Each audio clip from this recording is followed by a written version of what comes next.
Good morning my dear student. आज हम लोग आपका अर्थ प्रेशर थ्योरी का ये लास्ट लेक्चर होगा। इस पे हम लोग डील करने वाले हैं सीट पाइल वॉल के बारे में। ये एक इम्पॉर्टेंट टॉपिक है बिकॉज यहाँ से क्वेश्चंस आ जाते हैं। अगर आप देखोगे तो आपके एसएससी जेईई में एक ऑब्जेक्टिव क्वेश्चन इससे भी पूछा है, तो इसको समझना बहुत ज़रूरी है कि सीट पाइल वॉल होता क्या है और हम इसका यूज़ कहाँ पे करते हैं, मतलब प्रैक्टिकल वर्क हम लोग इसका कहाँ पे करते हैं।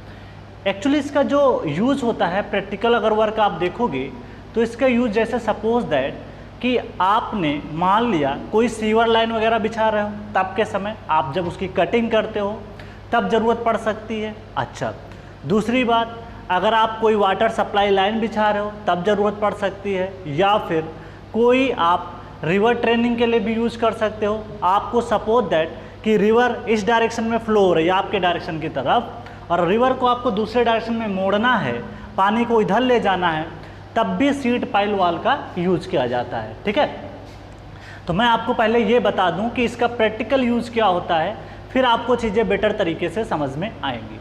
तो सीट पाइल वॉल का यूज़ जो है रिवर ट्रेनिंग में होता है, कोफर डैम बनाने में होता है। अब ये कोफर डैम क्या होता है? कोफर डैम वो डैम होता है जब हम टेम्परेरी एक स्ट्रक्चर बनाते हैं पानी को रोकने के लिए। सपोज दैट कहीं पे आपको ब्रिज बनाना है, ब्रिज बनाने के लिए या आप कहीं पे आप डैम बना रहे हो, तो उस डैम और ब्रिज बनाने के लिए उसके पहले पानी को रोकना पड़ता है और उस पानी को रोकने के लिए एक डैम टेम्परेरी कंस्ट्रक्ट करना पड़ता है। टेम्परेरी स्ट्रक्चर होता है, मतलब वो परमानेंट नहीं होता है कि हमेशा रहेगा। कुछ साल बाद जब तक डैम बनेगा या जब तक आपका ब्रिज बनेगा तब तक के लिए उसको बनाते हैं, उसके बाद उसको हटा देते हैं। This is called coffer dam. तो कोफर डैम में भी सीट पाइल का यूज़ होता है, तो उसको हम लोग देखेंगे। ठीक है, तो सीट पाइल यूज़ समझ में आ जाए कि प्रैक्टिकली होता कहाँ पे है। जब वो चीज़ समझ में आ जाएगी तो टॉपिक भी समझ में आ जाएगा। तो सीट पाइल का मतलब समझ में आ गया। सीट पाइल एक मतलब स्टील की बनी हुई मतलब आपकी सीट होती है जिसको कुछ डेप्थ जा करके हम नीचे क्या करते हैं, उसको पेनिट्रेट करा देते हैं। ठीक है, ताकि वो पानी को, मिट्टी को, सबको रोक सके, इसलिए हम लोग यूज़ करते हैं। ठीक, तो हम लोग डील करते हैं, अपने टॉपिक को स्टार्ट करते हैं। This is my topic is sheet pile walls. तो हम स्टार्ट करने जा रहे हैं अपने टॉपिक को। This is sheet pile wall. Okay, चल, तो माई हेडिंग इज, ये आपका थ्योरी का लास्ट लेक्चर होगा, उसके बाद हम लोग क्वेश्चंस करेंगे। Seat pile, this is sheet pile walls.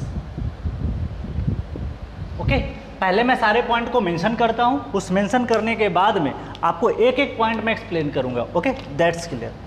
तो फर्स्ट पॉइंट ऑफ रेफरेंस ये होता है, seat pile wall consist of, sheet pile wall, seat pile walls consist of number of seats, consist of number of seats, number of seat piles। ये बहुत सारे numbers होते हैं। Seat piles driven side by, driven side by side, side by side, driven by side to form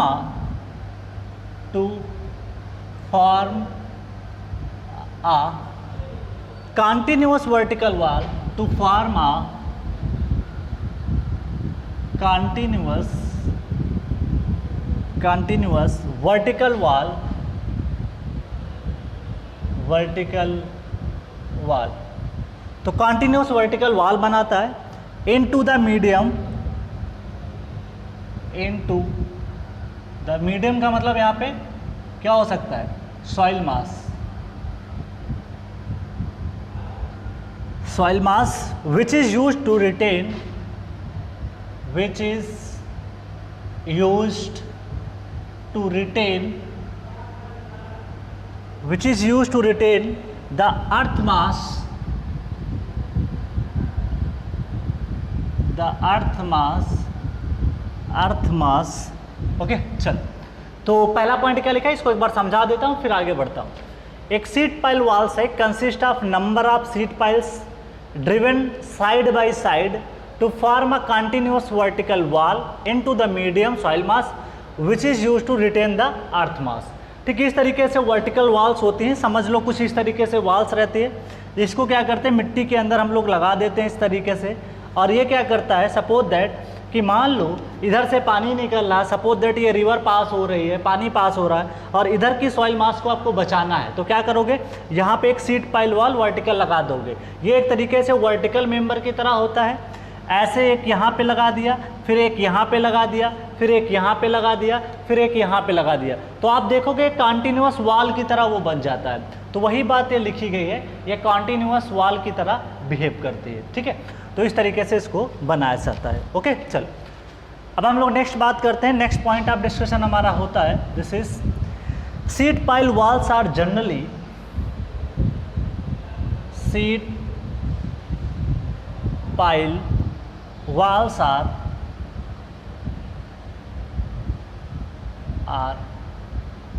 generally used for waterfront। Waterfront का मतलब water के सामने, front का मतलब होता है सामने, waterfront structure, waterfront structure. Temporary construction कहाँ कहाँ किया जाता है, temporary construction, temporary construction, river training comma river training, okay, river training, that's clear. Work to prevent, river training work to prevent the piping failure, the piping. अब piping क्या होता है सब बता चुका हूँ, पाइपिंग फेल्योर आप जा करके सीपेज वाला चैप्टर जब पढ़ाया था, लेक्चर नंबर शायद 43-44 में पहले पढ़ाया, 42-43 में, कि what is piping failure. Piping failure below the dams, below the dams and to prevent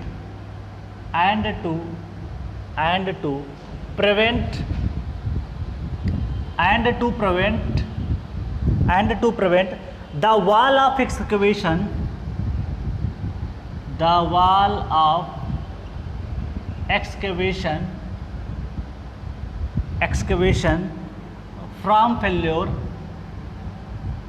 from failure। ठीक है, चल नेक्स्ट पॉइंट डिस्कस करते हैं, क्या कह रहा है। तो देखो इसको समझा देते हैं। Sheet pile walls are generally use for water front structure. इसका मतलब ये हुआ कि ऐसे स्ट्रक्चर जिनके सामने पानी रहता है। इसका मतलब जैसे डैम हो गया तो डैम में यूज करोगे, और आपका जैसे टेम्परेरी कंस्ट्रक्शन चल रहा है कहीं पे और पानी आ गया तो ऐसा भी हो सकता है। प्रिवेंट, उसके बाद रिवर ट्रेनिंग। रिवर ट्रेनिंग का मतलब क्या होता है कि इरिगेशन में टॉपिक पढ़ते हो कि रिवर ट्रेनिंग का मतलब क्या होता है। तो रिवर ट्रेनिंग का मतलब ये होता है कि रिवर के पाथ को हम लोग चेंज करते हैं, this is called river training. अब ऐसा नहीं होता कि हम लोग जा करके वहाँ पे ट्रेनिंग कर रहे हैं, ये नहीं होता है। रिवर के जो पाथ होता है, सपोज दैट कि रिवर यहाँ से गुजर रही है और यहाँ से आगे कोई गांव है या कुछ और है जहाँ पे बहुत मिट्टी का कटाव हो रहा है, मैं नहीं चाहता हूँ कि मिट्टी का कटाव आगे हो, रिवर के डायरेक्शन को मोड़ दिया जाता है, तो this is called river training. ठीक है, तो इस तरीके से रिवर ट्रेनिंग इसको बोला जाता है। अब ये आगे क्या बोला, work to prevent the piping failure below the dams and prevent the wall of excavation from the failure. मतलब सीट पाइल लगा देते हैं इसलिए क्योंकि सपोज दैट, ऐसे समझ सकते हो जैसे ये डैम है,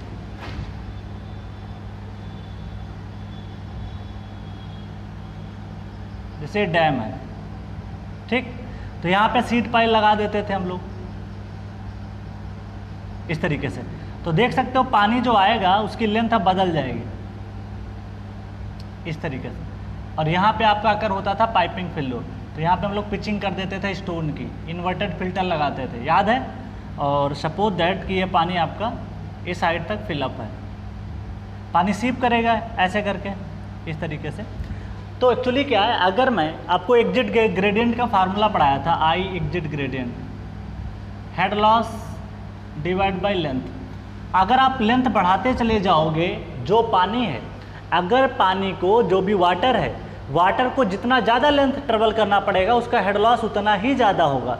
इसका मतलब ये हुआ, अगर मेरे को हेड लॉस का मतलब आपको पानी की एनर्जी को कम करना है तो सबसे अच्छा तरीका उसको ज़्यादा ट्रेवल करा दो। उसको ज़्यादा लेंथ में ट्रेवल कराओगे तो फ्रिक्शनल रेजिस्टेंस की वजह से उसकी एनर्जी क्या हो जाती है, कम हो जाती है, और एनर्जी अगर कम हो जाती है तो उसका फेल्योर के चांसेस कम रहते हैं। तो आप देख सकते हो कि यहाँ पे जो पानी का डायरेक्शन होता है वो कुछ इस तरीके से आता है, इस तरीके से, कुछ इस तरीके से। तो अपवर्ड फ्लो होता है, और अपवर्ड फ्लो में मैंने आपको बताया था कि सॉइल की जो इफेक्टिव स्ट्रेस होने लगती है वो जीरो होने लगती है, सॉरी कम होने लगती है, और एक कंडीशन ऐसी आती है जहाँ पे इफेक्टिव स्ट्रेस जीरो हो जाती है। उस कंडीशन को बोलते थे क्विकसैंड कंडीशन। तो पाइपिंग फेल्योर अकर होना शुरू हो जाता है क्योंकि यहाँ के मॉलिक्यूल्स जो होते हैं वो निकलने लगते हैं, तो एक पाइप जैसा फेल्योर बन जाता है यहाँ पे। अब ये सब कहानी डील कर चुका हूँ बट ज़्यादा नहीं समझाऊंगा। तो वही लिखा है, the piping failure below the dam and to prevent the wall of excavation. Suppose that कि आपने एक्सकवेशन को समझाता हूँ, जैसे सपोज दैट कि आपने ये वॉल को एक्सकवेट किया, ठीक, चलो ये ग्राउंड लेवल है और यहाँ से मिट्टी आप एक्सकवेट कर रहे हो, ये मिट्टी आप यहाँ से निकाल रहे हो, ठीक है, सपोज दैट ये मिट्टी आप यहाँ से निकाल के जा रहे हो सॉइल को, ठीक। तो इस मिट्टी को सपोर्ट करने के लिए यहाँ पे हम लोग क्या करते हैं, सीड पाइल का यूज़ करते हैं। किसका करते हैं, सीड पाइल का। This is called seed pile. तो ये है एक्सकवेशन में। बिकॉज क्यों करते हैं, अगर सपोज दैट आपने सीड पाइल नहीं लगाया और अगर मान लिया कि आपकी सैंडी सॉइल है तो सैंडी सॉइल में जो वर्टिकल फेस है ये रुक नहीं पाएगा, ये गिर जाएगा। अगर कोहेसिव सॉइल होती है तो वो तो रुक जाती है बट एक पर्टिकुलर डेप्थ तक। तो कोहेसिव सॉइल में मैंने आपको पढ़ाया था कि जो क्रिटिकल अनसपोर्टेड कट होता है उसकी वैल्यू 4c/γ√k निकल के आता है। तो अगर मान लीजिए कोहेसिव सॉइल हुई तो उतनी डेप्थ तक नहीं प्रोवाइड करते, उसके बाद वाली डेप्थ में हम लोग क्या करते हैं, सीड पाइल का प्रोवाइड करते हैं। तो ये पॉइंट मैंने यहाँ पे आपको समझा दिए, ठीक है। चल थर्ड पॉइंट कह रहा है sheet pile wall must be, seed pile wall must have sufficient depth of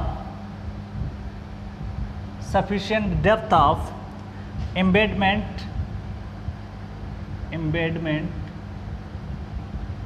का मतलब होता है कि सफिशिएंट इतनी डेप्थ होनी चाहिए ताकि इसकी जो एम्बेडमेंट का मतलब होता है जमीन के अंदर कितनी डेप्थ आपने लगा रखी। दिस इज कॉल्ड एम्बेडमेंट, ठीक है।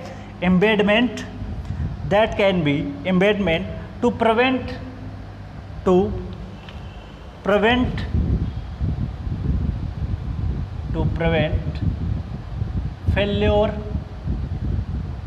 failure against overturning. अब भाई देख सकते हो पार्टिकुलरली अगर आपने प्रॉपर इसको डेप्थ नहीं दिया, अगर इसको प्रॉपर डेप्थ नहीं दिया तो इसकी ओवरटर्निंग भी हो सकती है। तो इसको ज़मीन के अंदर ले जाना पड़ता है थोड़ा और ज़्यादा। एक्सकवेशन किया तो इसको अंदर ले करके जाना पड़ता है। अभी करेंगे सारी कहानी। तो आपको ये जो डेप्थ है this is called embedment depth.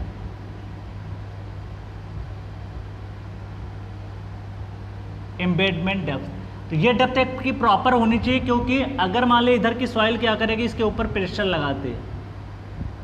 अगर प्रॉपर डेप्थ नहीं होगी तो इसकी ओवर टर्निंग हो जाएगी, मूवमेंट आ जाएगा ओवर टर्निंग की वजह से। तो हम लोग क्या करते हैं, प्रॉपर इसकी सफिशिएंट डेप्थ प्रोवाइड करते हैं to prevent the failure against over turning. Okay, that's clear. चलो नेक्स्ट पॉइंट है फोर्थ, बहुत आसान है।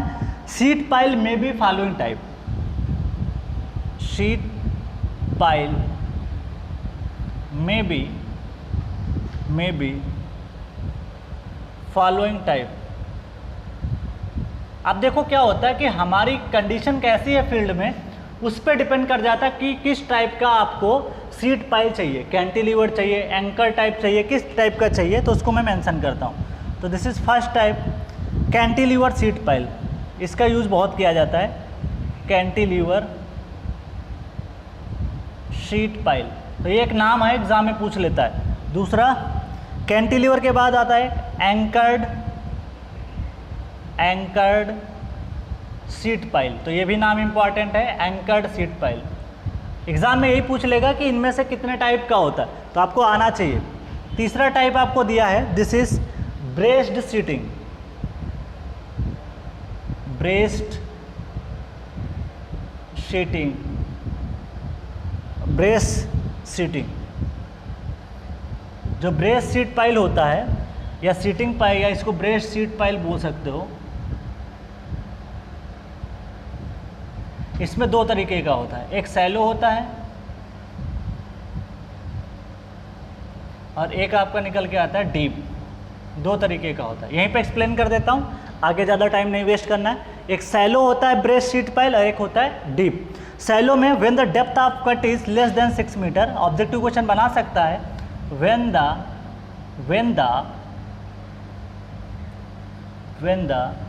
Depth of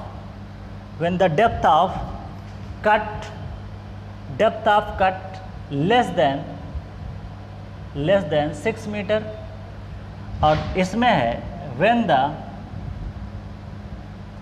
depth of cut greater than 6 metre. तो 6 मीटर से अगर ज़्यादा हुआ तो डेप्थ आएगा वो आगे डीप में आएगा।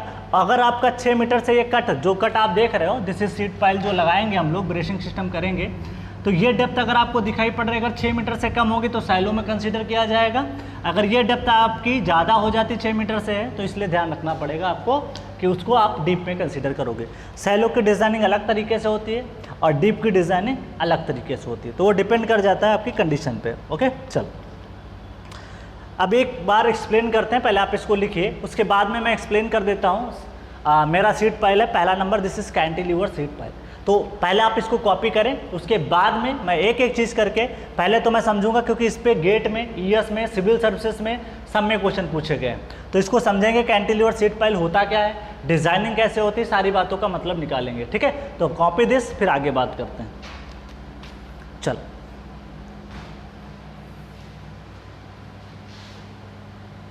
अगला डील करेंगे कैंटिलीवर सीट पाइल। तो देखो पाइपिंग फेलियर वगैरह तो मैं पहले से डिस्कस कर चुका हूँ, तो उसके लिए भी बिल्कुल परेशान नहीं होना है। जो सारी बातें मैंने पहले भी बता रखी, पाइपिंग क्या होता है, सारी बातें बताई थी, हाइड्रोलिक ग्रेडियंट, वो पूरा डिस्कशन मैंने वहाँ पे कर रखा है पहले, क्योंकि वहाँ पे अपवर्ड फ्लो होता है तो इफेक्टिव स्ट्रेस 0 होने लगता है या कम होने लगता है, कह सकते हो। एक ऐसी कंडीशन आती है जिसको क्विक सैंड कंडीशन बोलते हैं, तो वो टॉपिक वहाँ पे पढ़ा चुका हूँ, इसलिए यहाँ पे नहीं आता। इरिगेशन में फर्दर यह टॉपिक आ जाता है, तो मैं इसको रफ कर रहा हूँ, आप कॉपी कर चुके होंगे।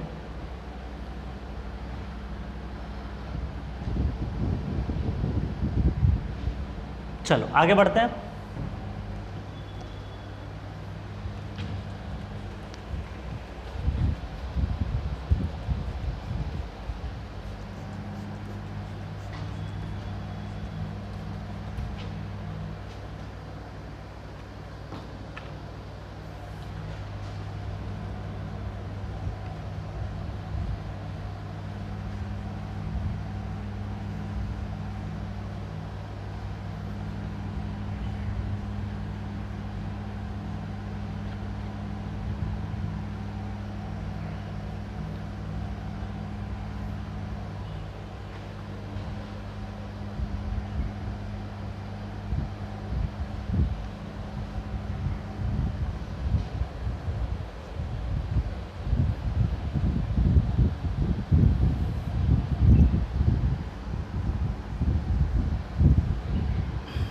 चलो कैंटिलीवर सीट पाइल के बारे में हम लोग डील करते हैं।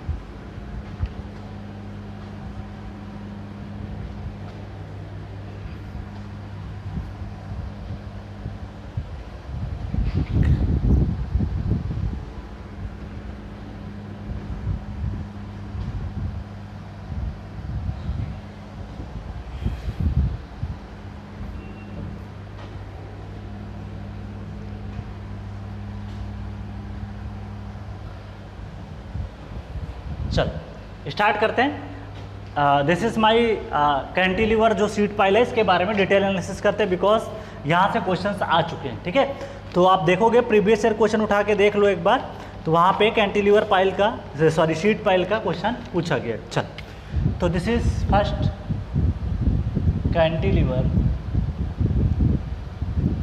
Sheet pile. अब ये कैंटिलीवर बीम की तरह बिहेव करता है, इसलिए नाम इसका पड़ गया क्या, कैंटिलीवर। ठीक है, तो अब देखते हैं इसका कैसा स्ट्रक्चर रहता है, क्या रहता है, उसके बारे में देखते हैं।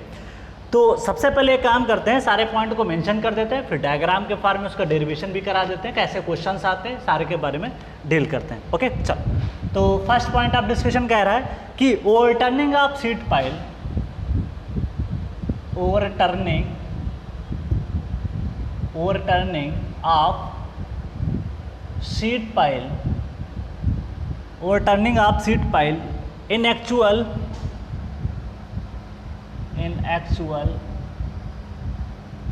takes place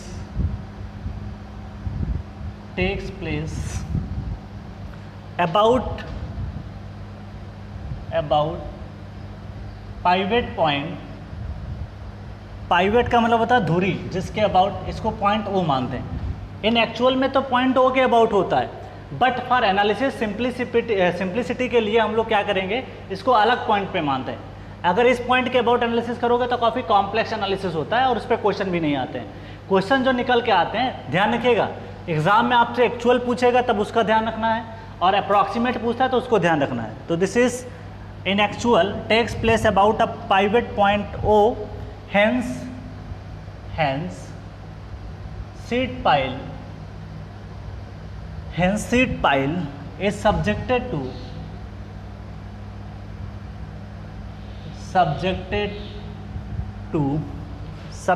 to active pressure along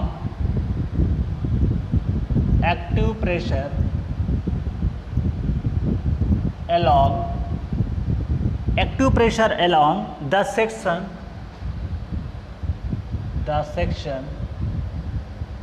ABO। अभी डायग्राम में रिप्रेजेंट करेंगे तो ABO समझ में आएगा। ठीक है, and passive pressure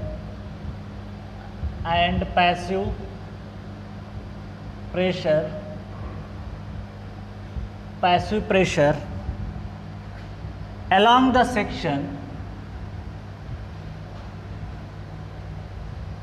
the section OC on right face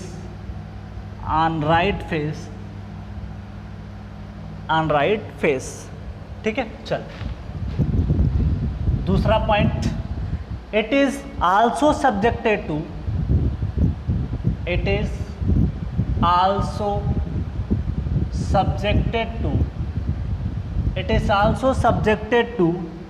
passive pressure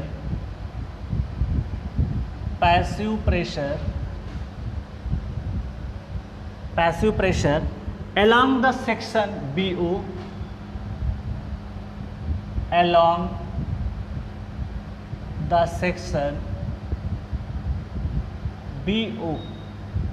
ठीक है, चल। And active pressure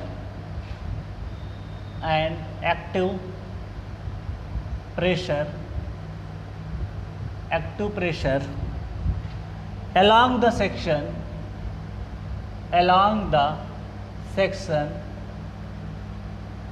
section OC on its left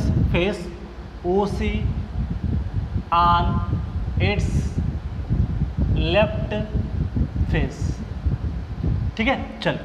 अब सारी कहानी डायग्राम से बेटर समझ में आएगी, अभी नहीं समझ में आएगी। ठीक है, चल। This is note number 1 for cohesionless soil. ध्यान रखिएगा किसके लिए बोल रहे हैं, फॉर कोहेशनलेस सॉइल। तो हम बात कर रहे हैं कोहेशनलेस सॉइल की।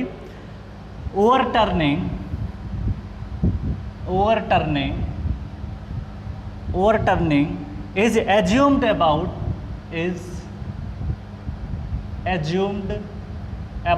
ये एज्यूम करते हैं, एक्चुअल में यहाँ नहीं होता है, एक्चुअल में ओ पॉइंट पे होता है, बट एज्यूम्ड करके चलते हैं। Assumed, this is assumed about base point capital C for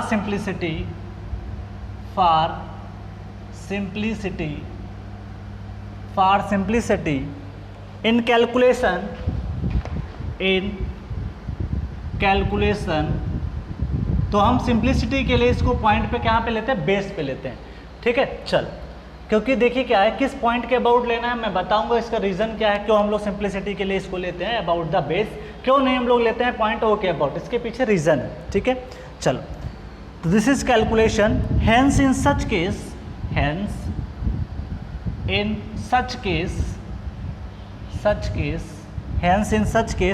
it is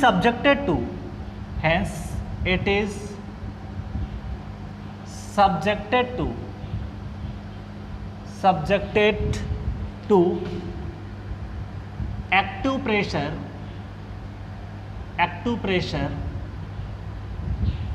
on its right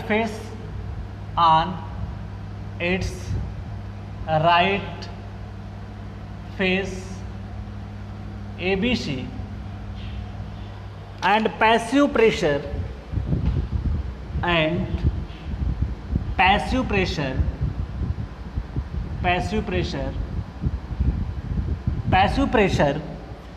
this is passive pressure on the left face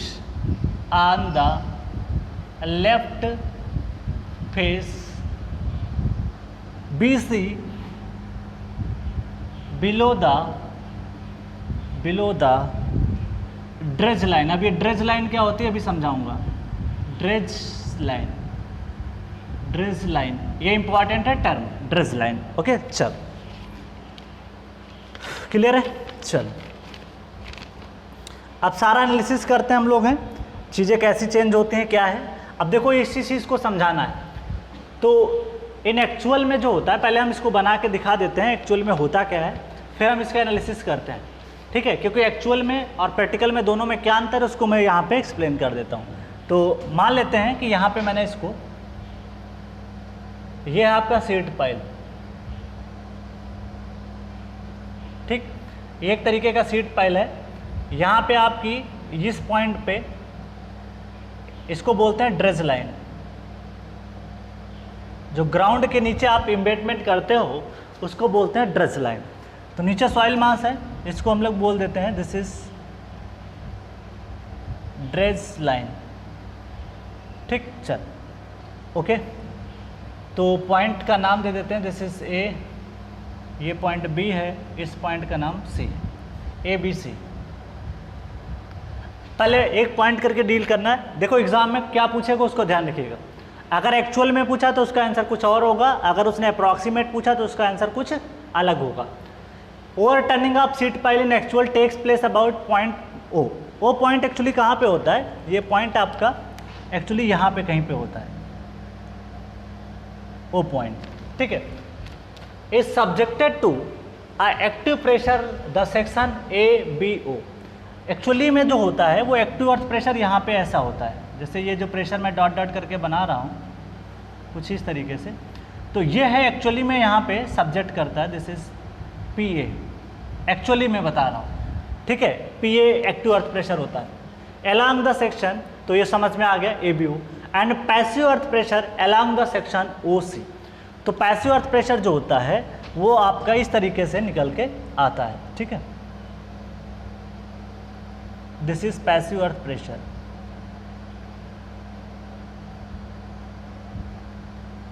this is passive earth pressure. ये हो जाता है आपका, एक्चुअल की बात चल रही है, पैसिव अर्थ प्रेशर, ठीक है।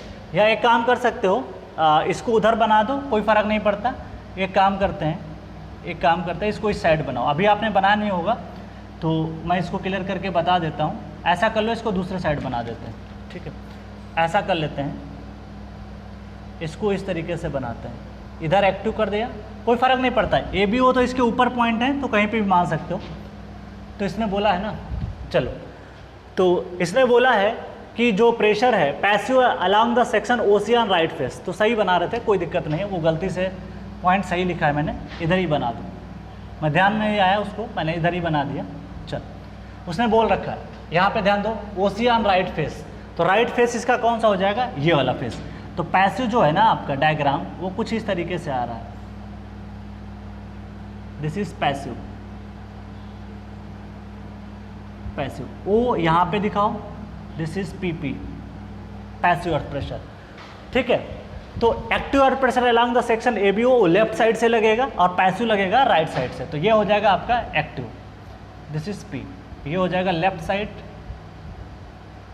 एक्चुअल की बात हो रही, और ये हो गया आपका राइट साइड। तो इस बात का ध्यान रखिएगा, राइट साइड। ओके, चलो फिर क्या कह रहा है, it is also subjected to pressure along the section B O. यहाँ पे जो बोल रहा है, ये जो प्रेशर आपको जो दिखाई दे रहा है यहाँ पे, फेस जो है ना आपका, इस पे भी प्रेशर लगता है, बी ओ फेस पे। ठीक है, तो कहाँ पे लगता है, देखो इसको, it is also subjected to pressure along the section B O and active pressure along the section O सी।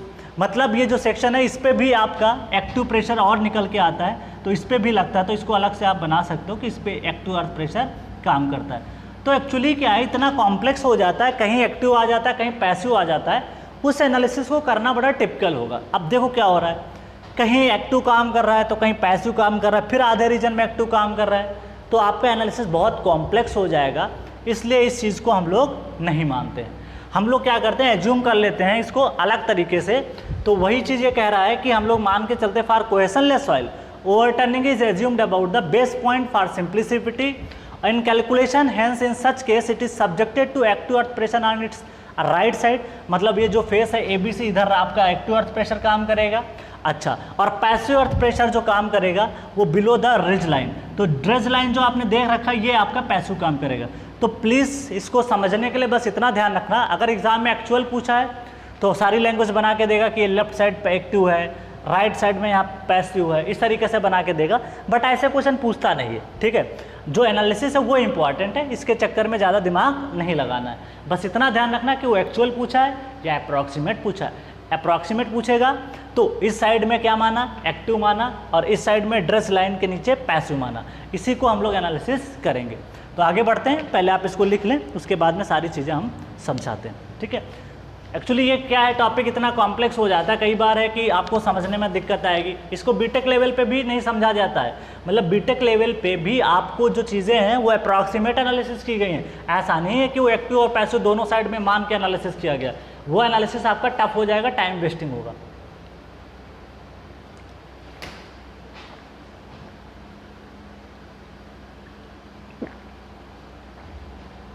आगे बढ़ते हैं।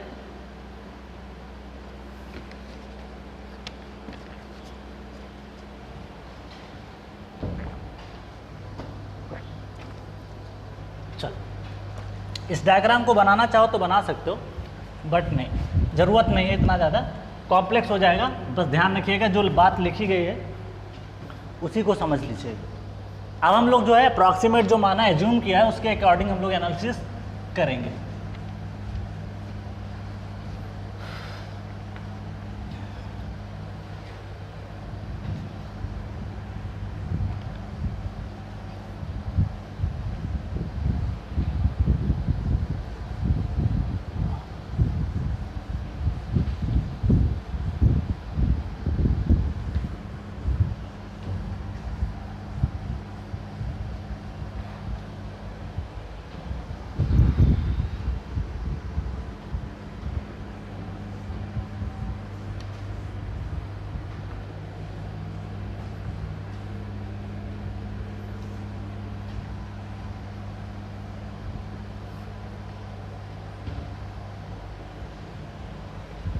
चलो, अब नेक्स्ट एनालिसिस करने जा रहे हैं हम लोग हैं। दिस इज ये तो हमने पॉइंट मेंशन कर दिए।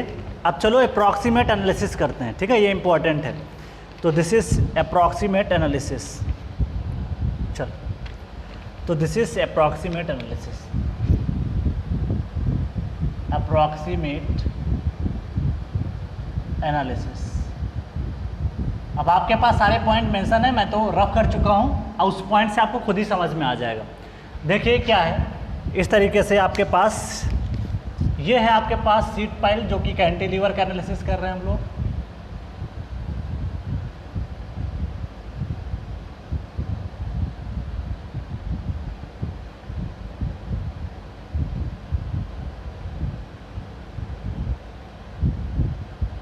ठीक है, चल इसके पॉइंट के नाम दे देते हैं जो आप बताओगे। दिस इज ए, यहाँ पे इस तरीके से नाम,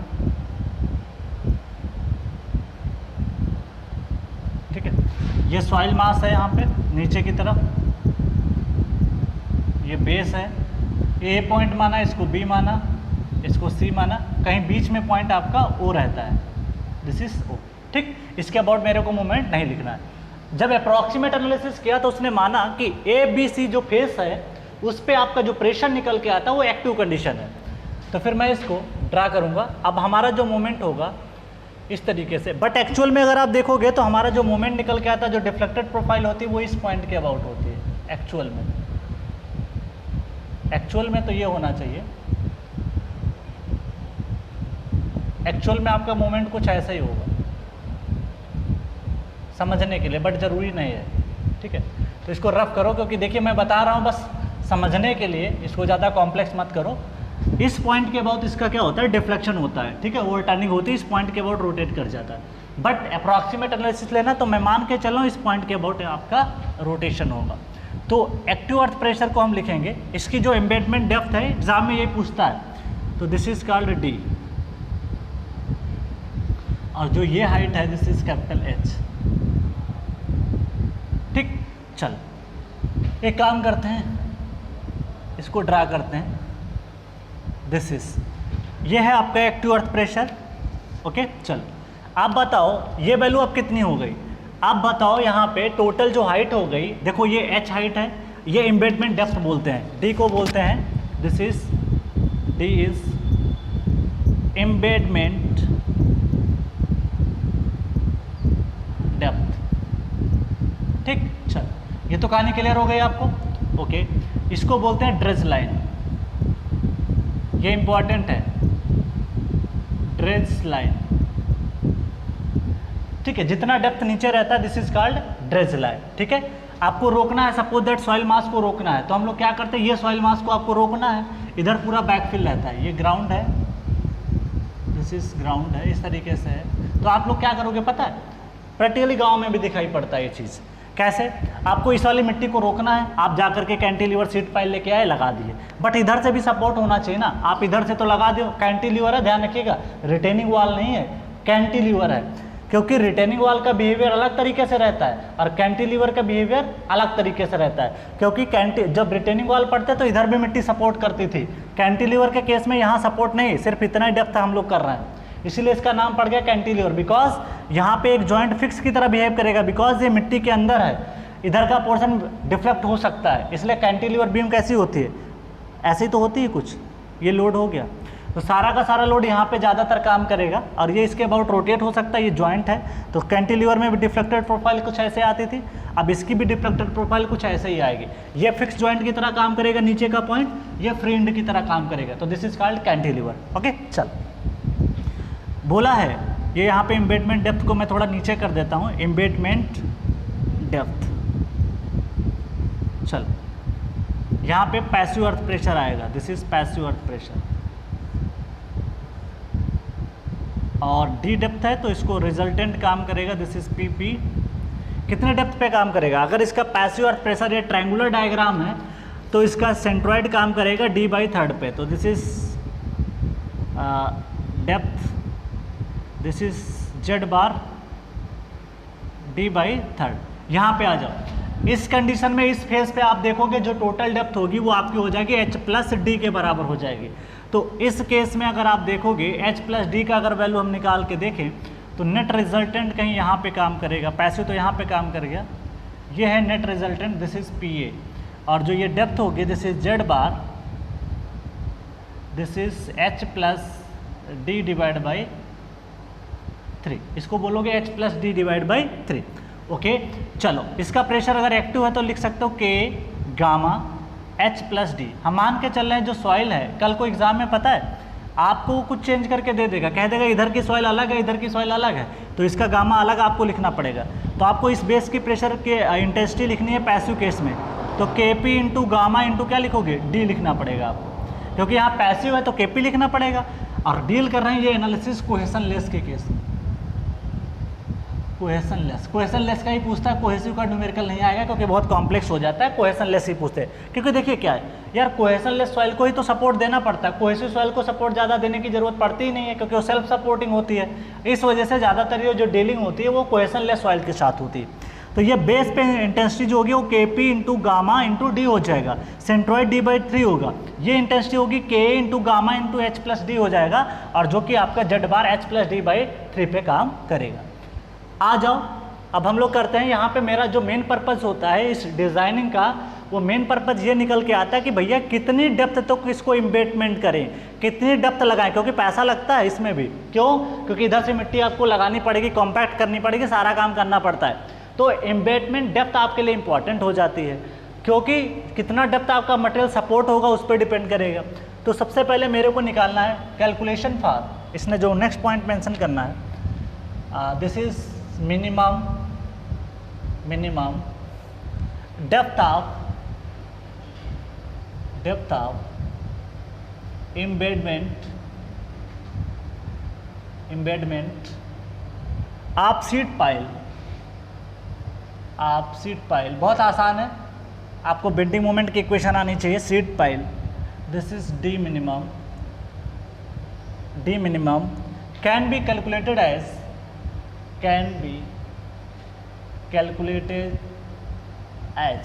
कैलकुलेट किया जा सकता है। कैसे? चल एक काम करते हैं, एक्चुअली इस पॉइंट के अबाउट बेंडिंग मोमेंट क्यों ले रहे हैं इसका रीज़न समझना, ठीक है। एक्चुअली इस पॉइंट के अबाउट हम इसलिए ले रहे हैं, मेरा कैलकुलेशन आसान हो जाएगा, क्योंकि इस पॉइंट के अबाउट आपकी जो इंटेंसिटी आ रही है ये पॉइंट पे आ रही है के P into gamma D into के समथिंग, और मेरे को टोटल इंटेंसिटी पता है, ठीक। तो क्या लिख सकते हैं, देखो अगर मेरे को बेंडिंग मोमेंट पॉइंट सी के अबाउट 0 करना पड़ जाए तो आसान हो जाएंगी चीज़ें। This is M C is equal to G. तो क्या करोगे, पी ए जो एक्टिव, देखो क्या करेगा, ये वाल को क्लॉकवाइज रोटेट कराने की कोशिश करेगा, sorry this is anti clockwise rotation करेगा, और जो पैसिव अर्थ प्रेशर है इस पॉइंट के अबाउट इसको क्लॉकवाइज ले जाएगा। तो एक एंटी है और एक क्या है, क्लॉकवाइज है। तो हम क्या लिख सकते हैं, देखो sigma M C is equal to 0, this is how much, अगर मैं देखूं this is P P into P P, कितने सेंट्रॉइड पे काम करेगा, डी बाई 3 पे रिजल्टेंट काम करेगा, जो कि पॉइंट सी से दूरी है, दिस इज डी बाई 3, ठीक है, minus P A H plus D by 3 is equal to 0। कर सकते हो, बोलो पीपी की वैल्यू क्या लिखें, रिजल्टेंट प्रेशर। तो पीपी और पीए को मैं यहाँ पे लिख देता हूँ। पीए की अगर वैल्यू लिखूँ, यहाँ पे ध्यान दीजिएगा, पीपी को लिखना होगा तो ये ट्रायंगल का नेट एरिया निकालोगे, 1/2 के P gamma into D into 1, ये लिख सकते हो। तो आंसर आएगा 1/2 के पी गामा डी स्क्वायर, ठीक है। चलो पी ए को लिखना हो तो क्या लिखोगे, दिस इज पी ए को लिखना होगा तो 1/2 दिस इज के ए गामा, एच प्लस डी का क्या लिखोगे, स्क्वायर लिखोगे, क्या लिखोगे, स्क्वायर। जैसे यहाँ पे डी स्क्वायर है, अब ये कहानी तो बता चुका हूँ कैसे, 1/2 करोगे, एरिया अंडर द कर्व निकाल लेना, बेस तो पता है कि गामा एच प्लस डी हो जाएगा, ये बेस हो जाएगा। एवरेज लेना होता है 0 यहाँ पे, इसका एवरेज ले लिया, चलो into H plus D by से और मल्टीप्लाई कर दें, या कहो तो मैं लिख देता हूँ, ये हो जाएगी इसका total, this is 1/2 plus 0 into H plus D, per unit length के लिए लेते हैं हम लोग, इंटू दिस। तो इसका आंसर निकल के आएगा 1/2 के गामा एच प्लस डी का होल स्क्वायर, ये निकल के आ जाएगा। चलो यहाँ पे पुट करो, पीपी की वैल्यू है 1/2 के P gamma D square into D. अब ये कैलकुलेटर में आपको पुट करना पड़ेगा, माइनस पी ए की जगह पे 1/2 के gamma H plus D square into D plus, sorry H plus D divide by 3 is equal to 0। आराम से कैलकुलेटर में पुट कर देना, आंसर निकल आता है, ठीक है। कैलकुलेटर से सॉल्व किया जाता है। तो यहाँ पे लिख सकते हो, एक इक्वेशन बनेगी 6, यहाँ पे देख सकते हो हर जगह से कॉमन आ जाएगा, बाकी पुट कर लेना, सॉल्व फॉर डी, एच पता होता है आपको, सॉल्व फॉर डी। चलो तो ये बात आपको पता होना चाहिए, ठीक है।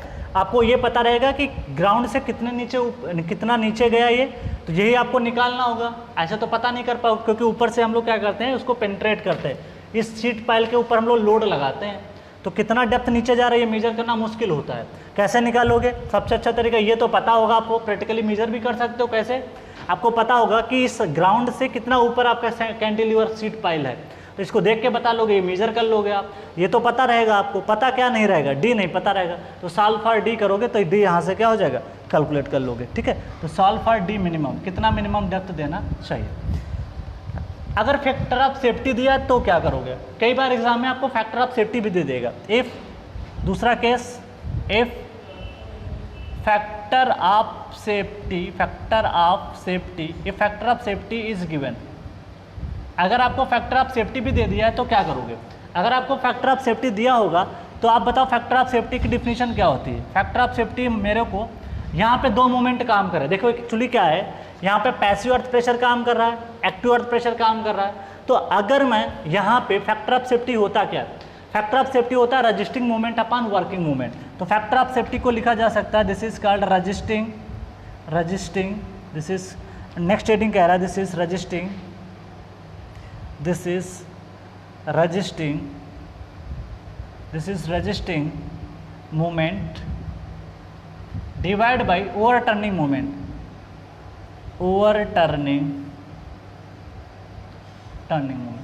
फैक्टर ऑफ सेफ्टी तो ऐसे ही पढ़ते थे, क्या याद करो, yield stress upon working stress, ultimate stress upon working stress, तो वही है यहाँ पे। रजिस्टिंग बोल दो, ओवरटर्निंग का मतलब होता है वर्किंग, हमारे केस में यहाँ पे ओवरटर्निंग का मतलब है आपका वर्किंग। कैसे देख सकते हो, ये एक ऐसा सॉइल मास इधर भरा हुआ है जो बैकफिल भरा हुआ है, ये सीड पाइल के ऊपर धक्का लगाएगा तो ये इसको ओवरटर्न करने की कोशिश करेगा, लेकिन जो इधर की एम्बेडमेंट डेप्थ होगी इसको रोकने की कोशिश करेगी, ये कहेगी हम जाने नहीं देंगे आपको, ठीक है।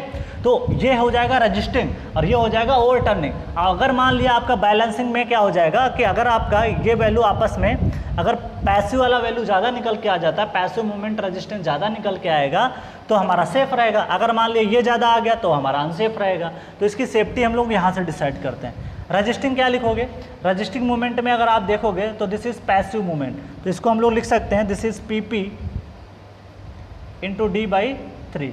नीचे क्या लिखें, this is P A into H plus D divide by, बहुत इंपॉर्टेंट है, इस पर क्वेश्चन बन जाता है। तो पता है कल को एग्जाम में आपको ये दे देगा, कह देगा कि आपके पास जो है फैक्टर ऑफ सेफ्टी 2 है, फैक्टर ऑफ सेफ्टी 2, 3 कुछ भी दे देगा और आपसे पूछ लेगा एम्बेडमेंट डेप्थ तब कितनी होगी। तो इस चीज़ का थोड़ा सा आप ध्यान रखना।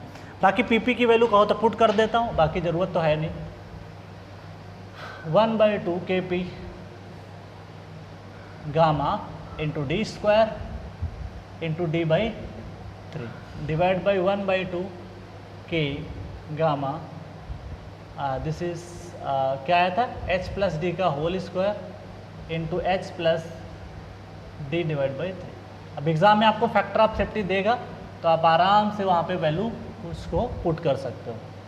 रट्टा नहीं मारना है, बस समझ लो कि होता क्या है। भाई ये कहानी तो मैं आपको इतनी देर से पढ़ाता आ रहा हूँ, ये 1/2 क्या होता है, गामा, सब कुछ पता है आपको। समझना क्या है कि अप्रॉक्सीमेट एनालिसिस में इधर पैसिव लेते हैं, इधर एक्टिव लेते हैं, नीचे की डेप्थ मेरे को निकालनी होती, बाकी कहानी सब आसान है। 20-20 नंबर में क्वेश्चन आए हैं सिविल सर्विसेज में, गेट में भी क्वेश्चन इसने पूछ रखा है, ठीक है। तो इसलिए ध्यान रखिएगा, SSC जेईई कैसे पूछेगा, पूछ लेगा कि ड्रेज लाइन के बिलो प्रेशर कैसा रहता है लेफ्ट साइड में और इधर कैसा रहता है, तो इधर एक्टिव रहता है, इधर पैसिव, तो ये ऑब्जेक्टिव क्वेश्चन बन जाते हैं। तो इस चीज़ का थोड़ा सा ध्यान रखिएगा, ठीक है। IES में ऐसे क्वेश्चन भी पूछ रखता है।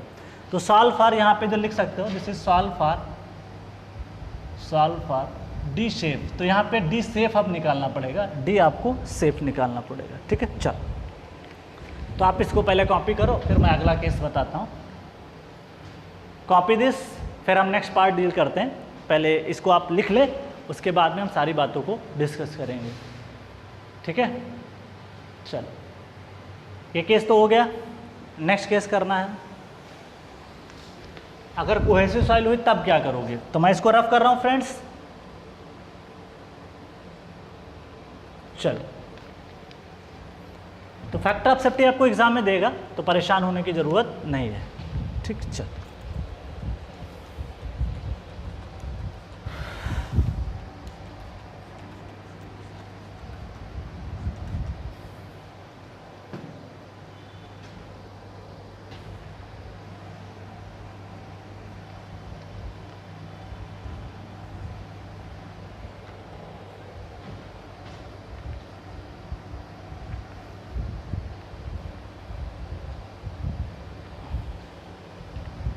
कोहेसिव सॉइल के केस में क्या कहानी रहती है उसको बताते हैं थोड़ा। देखिए कोहेसिव सॉइल में सबसे खास बात है कि वो खुद सपोर्टिंग होती है, इसलिए दिक्कत नहीं आती है। थोड़ा बड़ा टॉपिक था ये, कम से कम 7 लेक्चर तो इसी के बन गए और सब 2-2 घंटे के बने हैं लगभग। ठीक है, अप्रॉक्सीमेट हम क्लास को डील कर चुके हैं, 13 घंटे हैं इस पे अर्थ प्रेशर थ्योरी पे, और आपको न्यूमेरिकल भी कराऊंगा, कम से कम 30-40 न्यूमेरिकल करवा दूंगा इसी टॉपिक पे। उसके अलावा मेंस के भी क्वेश्चन करवा दूंगा, तो कहीं से भी क्वेश्चन आएगा तो आप उसके लिए तैयार रहोगे कम से कम। ठीक है,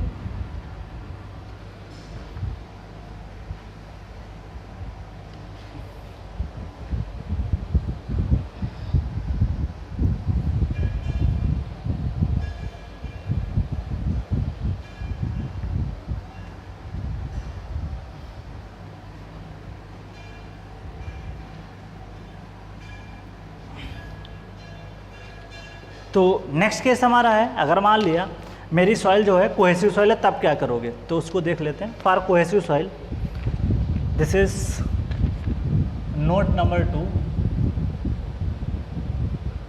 फॉर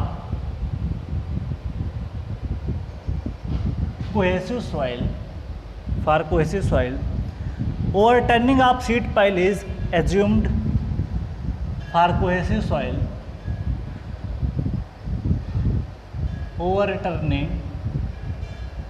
ओवरटर्निंग में ये मानना पड़ता है, ओवरटर्निंग आप सीड पाइल, ऑब्जेक्टिव पूछेगा seed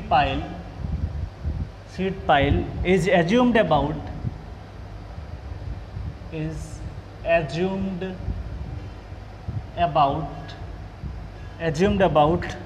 pivot point O. Pivot का मतलब होता है धुरी, ठीक है, पाइवेट पॉइंट ओ के अबाउट मानते हैं, और ओ आपको डायग्राम में बना दिया था। अब कोहेसिव सॉइल है तो यहाँ पे हम लोग मान के चलते हैं लेट फाई इक्वल टू 0।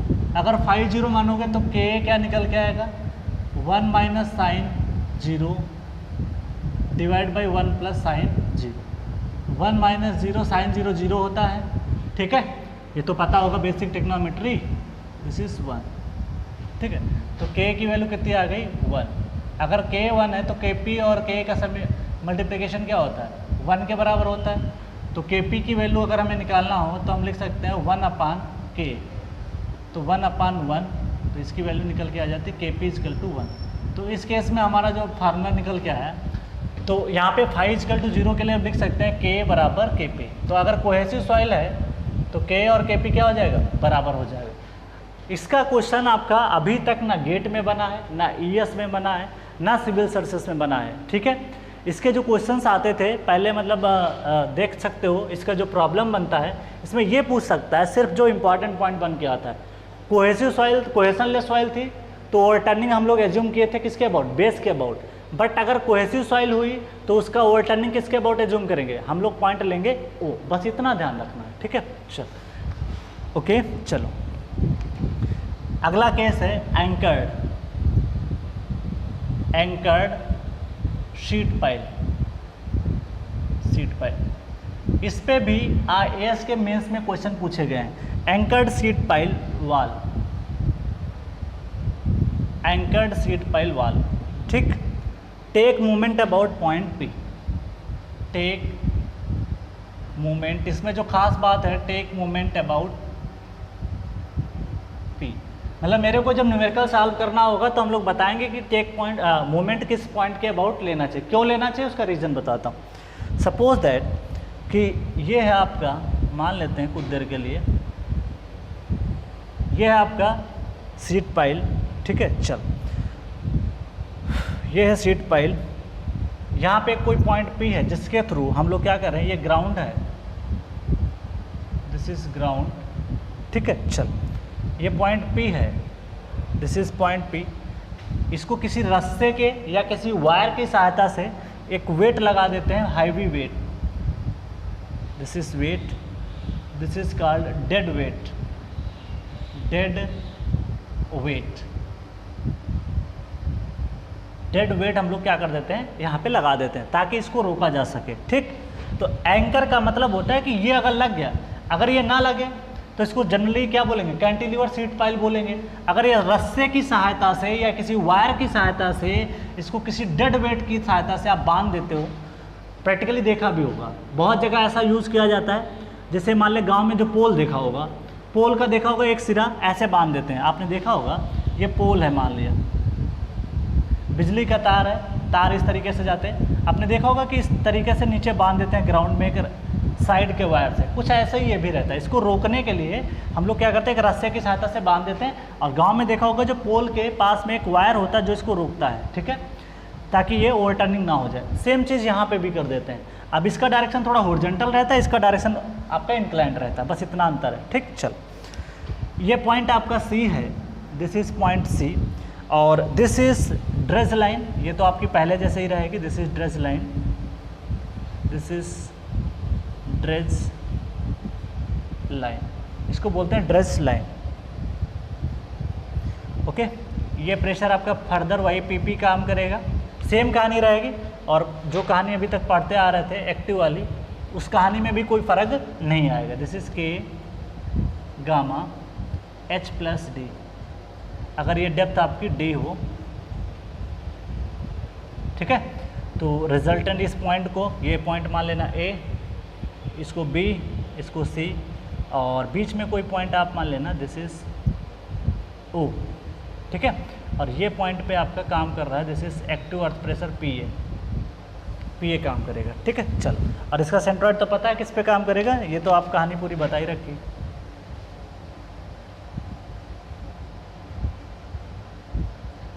और ये जो काम करेगा, this is D divide by 3। चलो, अब इसमें खास बात क्या थी मेरे को, ये इम्पॉर्टेंट ये है कि इसमें आपको डिफ्लेक्टेड प्रोफाइल अगर मैं बनाऊं, तो इसका जो डिफ्लेक्टेड प्रोफाइल बनता है वो कुछ इस तरीके से, दिस इज डिफ्लेक्टेड प्रोफाइल,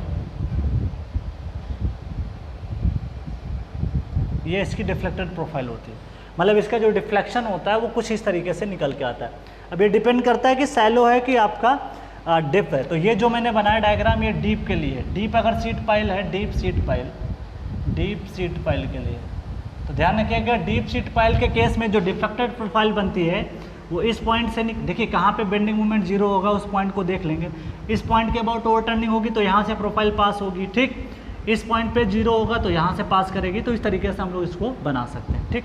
और सैलो के लिए जो बनती है वो कुछ इस तरीके से बनती है, सैलो के लिए यहीं से पास करता है, लेकिन आपकी जो डायग्राम बनता है वो कुछ इसी तरीके से पास होता है, और सैलो के लिए कुछ इस तरीके से। तो यहाँ पे लिख देता हूँ, this is for shallow, this is for shallow. ज़्यादा याद नहीं करने की ज़रूरत है, बस इतना पता हो। तो सैलो के केस में आप देखोगे यहाँ से पास करेगी, डीप के केस में थोड़ा सा यहाँ से आते आते पॉइंट ओ से पास करते हुए इस पॉइंट पे चली जाती है। तो बस ध्यान ये रखना है कि आपका केस कैसा है। अब इस पे देखो क्या है, ये हमेशा इसके क्वेश्चन जो आते हैं वो आपके मेंस में ही बनते हैं, ठीक है। प्रीलिम्स में क्वेश्चन नहीं बनता, या तो गेट एग्जाम में बन जाएगा 2 नंबर का क्वेश्चन, या मेंस में बनेगा 15 नंबर का क्वेश्चन। अब देखो यहाँ पे हो क्या रहा है, ये पैसिव काम कर रहा है, ये एक्टिव काम कर रहा है, एक नया फोर्स निकल के आ गया। ये रस्सा है, रस्सी में क्या आता है, टेंशन आता है, जब इसको खींचोगे तो इसमें क्या आएगा, टेंशन आएगा। ये वेट जो लगा रखा होगा इसकी वजह से क्या आएगा, आप देख सकते हो कि यहाँ पे टेंशन आएगा, क्या आएगा, टेंशन। अब हमारे पास यहाँ पे अननोन कुछ ज़्यादा हो गया। अगर मेरे को यहाँ पे कोई अननोन डेप्थ निकाल लीजिए, बात से समझिएगा अच्छे से, इंपॉर्टेंट बात बोलने जा रहा हूँ। अभी तक मेरे को जब bending moment about point C किया था तो मेरे पास अननोन था सिर्फ डेप्थ डी, कैपिटल डी जो मेरे को निकालना था। देखो भाई के पता रहता है, गामा सॉइल का पता रहेगा, एच भी पता रहता है, डी नहीं पता होता कि कितना एम्बेडमेंट कराना है, ठीक।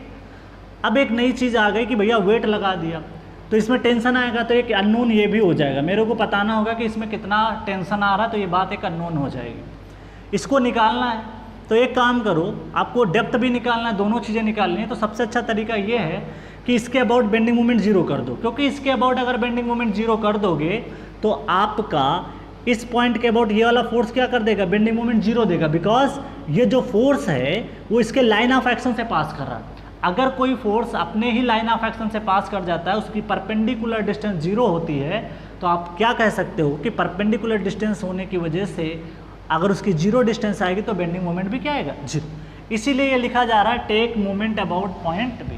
तो लिखोगे सिग्मा MP इजकल टू 0, खत्म कहानी। इसके अबाउट कर दोगे तो ये तो देगा नहीं कुछ, सिर्फ यही फोर्स आएंगे। तो क्या आएगा फोर्स, ये डिस्टेंस आपको एग्जाम में बता देगा कि कितनी डिस्टेंस पे, मान लेते हैं कि x डिस्टेंस पे आपने लगाया। अब आराम से आप इसको कैलकुलेट कर सकते हो, ये टोटल फोर्स होगा, इसकी डिस्टेंस आप देखोगे यहाँ से कितनी बचेगी, निकाल सकते हो। टोटल में से आपको ये सब्ट्रैक्ट करना पड़ेगा, ये सब्ट्रैक्ट करना पड़ेगा, आराम से इसकी वैल्यू निकल जाएगी। तो ये वाला लाइन ऑफ एक्शन आपको अब इसके अबाउट आपको ये आराम से आप निकाल सकते हो z बार।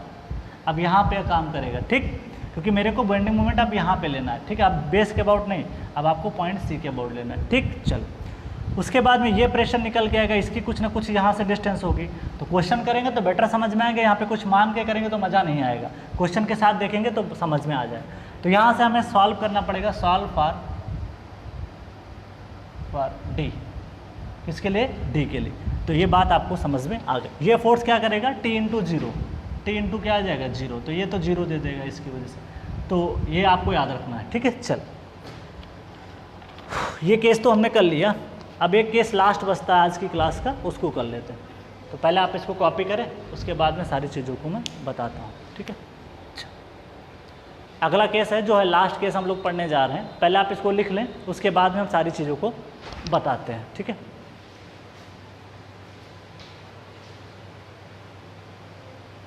ओके चलो, तो ब्रैकेट में आप यहाँ पे ये भी लिख सकते हो, यहाँ पे मैंने लिखा नहीं, चाहो तो लिख लेना, this is KP gamma into D.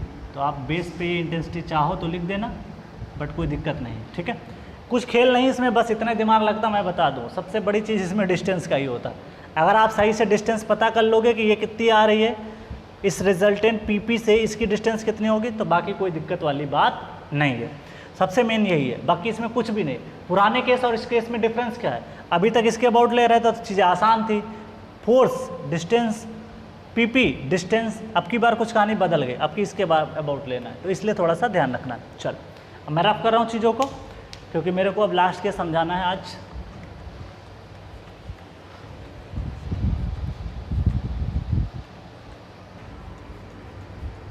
ये सब प्रैक्टिकल बहुत यूज होता है, अगर आप कहीं पे भी कोई स्ट्रक्चर बनते देखना तो आपको ये चीज़ दिखाई पड़ेगी, ठीक है। कम से कम पता तो होना चाहिए ना क्या चीज़ें हैं कि नहीं है। अब ये चीज़ पूछी गई थी गेट ईएस में तो मैंने करा दिया, ठीक है, इस वजह से, नहीं तो कोई मतलब नहीं था, बट ज़रूरी है क्योंकि इस पर एक क्वेश्चन पूछा है SSC JEE ने प्री में। मेरे लिए एक क्वेश्चन भी इम्पॉर्टेंट है, फिर अगर एक क्वेश्चन छोड़ भी देंगे तो फिर आप कहोगे कि सर आपने ये तो पढ़ाया नहीं, तो वो भी बात थोड़ी बन जाती है कि आप लोग कह भी देते हो बहुत जल्दी से कि सर आपने डील नहीं किया, तो फिर उसको कहने को ना रहे, इस वजह से मैं डील ही कर देता हूँ कि आपको कहना ना पड़े, ठीक है। तो मैं तो पेपर, देखिए पेपर आपका एनालिसिस करता हूँ, पेपर देखता हूँ कि क्या चीज़ पूछी गई क्या नहीं पूछी गई है, उस हिसाब से आपको पढ़ाता हूँ यहाँ पे, ठीक है। ऐसा नहीं है कि सीधे आए पढ़ाना शुरू कर दिए। कौन कौन सा टॉपिक आपके पूछा गया है प्री में, कौन सा मेंस में, उन सबको ध्यान में रखते हुए, प्लस गेट में क्या पूछा गया, ईएस में क्या पूछा गया, सिविल सर्विसेज में क्या पूछा गया, आपने देखा होगा आपको सबसे हर टॉपिक से क्वेश्चन मैंने करवाए, ऐसा नहीं है। देखिए जो टॉपिक में मेरे को लगता है कि प्री के क्वेश्चन पूछे जाते तो प्री के करवाए। अब जैसे शुरुआत के टॉपिक थे तो उसमें आपने देखा होगा ना, जैसे मान लिया कि हम लोग कंपैक्शन पढ़ते हैं, तो कंपैक्शन की हमारे मेंस में SSC JEE में ज़्यादातर 99% थ्योरी आती है। और जैसे हम लोग क्ले मिनरोलॉजी पढ़ा था, तो क्ले मिनरोलॉजी का क्वेश्चन आपको ऑब्जेक्टिव में मिलेगा, मेंस में नहीं मिलेगा, ठीक है। तो कुछ टॉपिक ऐसे ही होते हैं जिनका क्वेश्चन आपको सिर्फ कहाँ मिलेगा, सिर्फ आपको मिलेगा आपको प्रीलिम्स में, और कुछ ऐसे टॉपिक होते हैं जिनके बारे में हम लोग क्या है मेंस में पढ़ते हैं। तो आपको ध्यान रखना पड़ेगा कि कौन सी चीज़ों को प्रीलिम्स के अकॉर्डिंग फोकस करना है और कौन सी चीज़ मेंस के अकॉर्डिंग फोकस करना है, क्योंकि ऐसा नहीं करना कभी भी कि प्री के अकॉर्डिंग भी वैसे पढ़ रहे थे, मेंस के अकॉर्डिंग भी वैसे पढ़ रहे थे। तो चीज़ों को ध्यान रखना पड़ता है, तैयारी में डिफरेंस है प्री और मेंस में।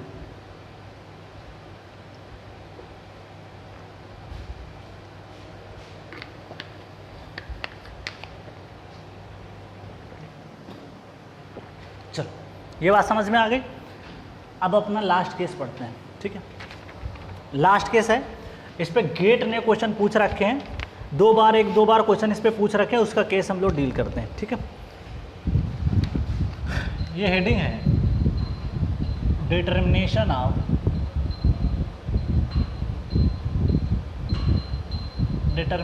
Of strut load straight load. अब स्ट्रेट तो आपको स्टील में पढ़ा रखा है, straight load in breast cut. Breast cut, अब की बार जो क्या किया गया, ब्रेस्ट कट में आप ब्रेसिंग की गई है और ब्रेस्ट कट आपने जो किया इसमें लगाया जाता है स्ट्रट। एक्चुअली ये स्ट्रट आपको जो है टिम्बर का यूज़ किया जाता है, लकड़ी वुडन होता है, ठीक है, इसका यूज़ करते हैं। गांव में भी देखा होगा जब कुआं बनता है तब भी इसका यूज़ किया जाता है, ठीक। अब ये इंपॉर्टेंट इसलिए हो जाता है क्योंकि जब स्ट्रक्चर बनता है, ब्रेस्ट कटिंग करते हैं तो स्ट्रट लगाए जाते हैं। स्ट्रट पे कितना लोड आ रहा है, क्योंकि स्ट्रट अगर फेल किया, अगर एक भी स्ट्रट फेल किया तो स्ट्रक्चर फेल हो सकता है। इस वजह से स्ट्रट में कितना लोड आ रहा है ये निकालना बहुत ज़रूरी है। तो उसी चीज़ के बारे में हम लोग यहाँ पे डील करने जा रहे हैं। आप कोशिश करिएगा, मेरे को कई डायग्राम इसमें बनाने पड़ते हैं, तो मैं डायग्राम सेंट्रल से ड्रा करूँगा, ठीक है, सेंट्रल से ड्रा करूँगा, उसके बाद में सारी कहानी आपको समझा दूँगा, ठीक है। कहो तो इधर से स्टार्ट करते हैं, पूरी कहानी हम एक्सप्लेन कर देंगे। चल कटिंग लगाते हैं, ब्रेस्ट कटिंग है उसको दिखाता हूँ। देखिए ये क्या हो रहा है, ये ग्राउंड लेवल है, दूसरे कलर से लिखता हूँ, ग्राउंड है, दिस इज द ग्राउंड,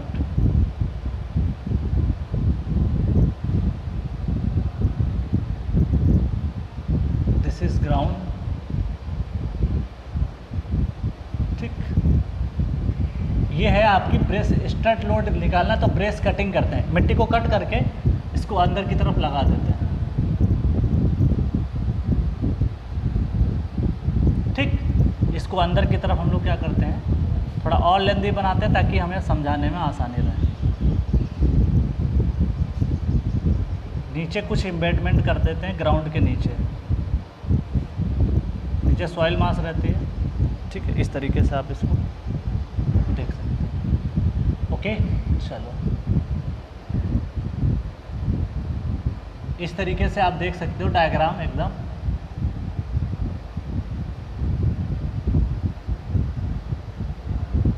ये है आपकी ब्रेस कटिंग के लिए हम लोग तैयार कर रहे हैं। डॉट डॉट,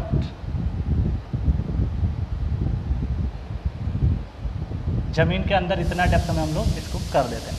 नीचे सॉइल मास है, ठीक है, ध्यान रखिएगा। यहाँ पे सॉइल मास नहीं है, यहाँ पे जैसे कुआं बना रहे हो, वेल गांव में कुआं देखा होगा, सेम वैसे समझ लेना। एक इधर लगा दिया, इधर लगा दिया, ठीक, सीट पर, ताकि इधर की मिट्टी ना गिरे, इधर की मिट्टी ना गिरे, बस ऐसा समझ लो। ओके, चलो ये बात समझ में आ गई। ये हो गया आपका ground level, this is GL, ठीक। अब लगाते हैं हम लोग हैं स्ट्रट को लगाते हैं। स्ट्रट कैसे होता है देख लो एक बार।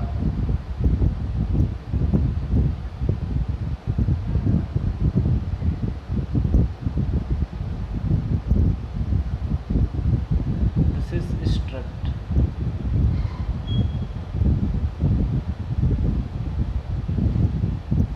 This is strut, this is strut. कुछ इस तरीके से लगाया जाता है, लकड़ी के बने होते हैं सपोर्ट करने के लिए, ठीक, क्योंकि ये इधर ना आ जाए, ये इधर ना आ जाए, इसलिए इसको लगाया जाता है। इसकी डिस्टेंस जो होती है टॉप सरफेस से A1 मान लेते हैं, क्या मान लेते हैं, A1। और गेट में इस पर क्वेश्चन पूछे गए, ठीक। चल दूसरा कुछ डिस्टेंस बाद और लगाएंगे, क्योंकि सपोर्ट करना एक से काम ना चलेगा, कई लगाने पड़ते हैं। और आपने गांव में देखा होगा बल्ली का यूज करते हैं, लकड़ी लगा देते हैं, इधर फंसा देते हैं, इधर फंसा देते हैं, इधर मिट्टी के अंदर थोड़ा फंसा देते हैं, इधर फंसा देते हैं। कुआं जब बनाते हैं तो वहाँ पे करते हैं ऐसा, ठीक है। फिर आप देख सकते हो दूसरा लगाओगे,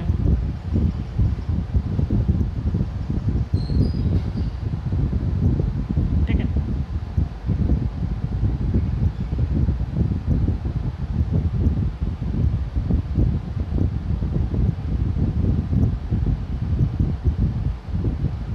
इस तरीके से लगाते हैं। इसके बीच की डिस्टेंस मान लेते हैं, दिस इज A2, ठीक। चलो उसके बाद में एक और बनाते हैं,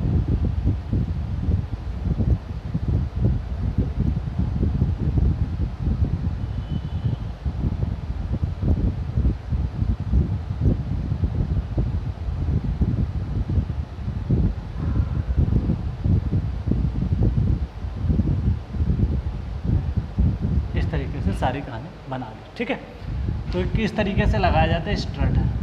ओके, चलो ये डायमेंशन A3 और नीचे वाली बची डायमेंशन इसको मानते हैं this is A4, this is A4। ठीक है, चल डायमेंशन आपको मैंने बता दी।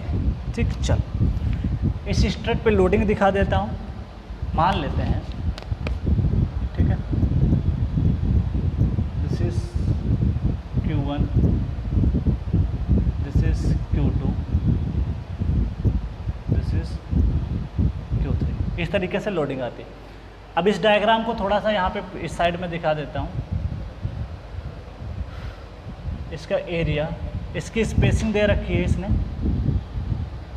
दिस इज डायग्राम अगर मैं बनाऊँ, दिस इज परपेंडिकुलर। अगर मैं देखूँ, इसका सेंटर टू सेंटर कंसीडर करते हैं एनालिसिस करने के लिए। एनालिसिस करने के लिए इसके सेंटर टू सेंटर निकालते हैं। ठीक है, चल तो अगर मेरे को इस सेंटर के बीच में चाहिए, ये इसका रजिस्टिंग एरिया आएगा।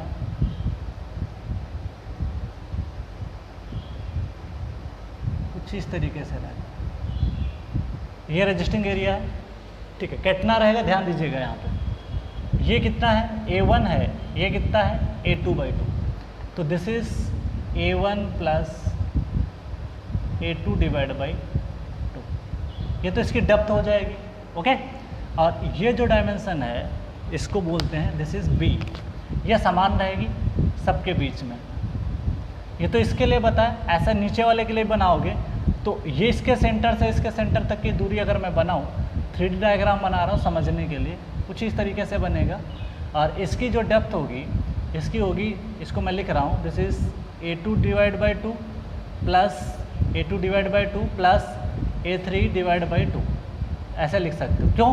क्योंकि देख सकते हो ये जो सेंटर टू सेंटर कंसीडर किया जाता है, ध्यान रखिएगा, क्योंकि सेंटर टू सेंटर इसलिए किया जाता है क्योंकि ये जो पोर्शन बीच वाला हो ना, आधा इधर को सपोर्ट करेगा, आधा नीचे वाले को सपोर्ट करेगा।